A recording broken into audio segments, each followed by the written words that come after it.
BJP সরকার ক্ষমতায় আসার পর ট্রান্সপারেন্সি নীতির মাধ্যমে চাকরি দেওয়া হয়েছে। দেশ থেকে 3 তালাক উঠে গেছে। কংগ্রেস সিপিএম এর আমলে ট্রান্সপারেন্সি নীতি ছিল না। 18 বছরের নিচে বলাৎকার হলে তাকে ফাঁসির অর্ডার দেওয়া হবে। মহিলাদের জন্য সরকারি চাকরিতে 33% রিজার্ভেশন এনেছেন। সূর্যমণিনগর মণ্ডলে আয়োজিত এক নির্বাচনী জনসভায় বক্তব্য রাখতে গিয়ে কথাগুলো বললেন রাজ্যের প্রাক্তন মুখ্যমন্ত্রী তথা সাংসদ বিপ্লব কুমার দেব। নরেন্দ্র ভাই মোদী এমপি এমএলএ মহিলাদের 33% রিজার্ভেশন এনেছে, কিন্তু কমিউনিস্টরা তার বিরোধিতা করেছেন। স্বয়ং বৃন্দা কারাত তার বিরোধিতা করেছেন। আছেন আমাদের সংগঠন শ্রীরামপ্রসাদ পাল মহোদয়, জনপ্রিয় বিধায়ক তথা 18 সূর্যমণিনগর বিধানসভা মন্ডল নেব না বা বেশি কথা বলবো না কেন, যা করেছে রাস্তায় পার্লামেন্টে ঝড় সংসদীয় গণতন্ত্রের যিনি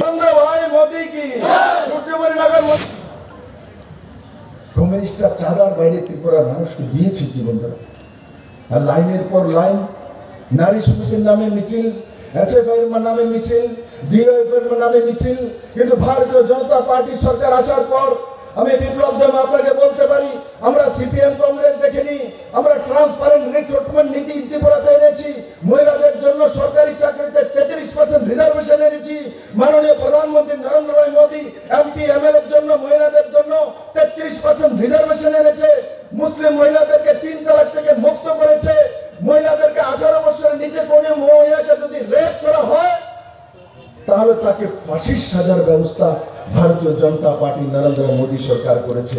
কিন্তু কমিউনিস্টরা তার বিরোধ করেছে, বৃন্দা করার বিরোধ করেছে, কংগ্রেস বিরোধ করেছে যে না, রেপ করার পরে তাকে ফাঁসির সাজা দেওয়া যাবে না। বৃন্দা করা মহিলা পার্লামেন্টে বিরোধ করেছে মেরে মিত্র।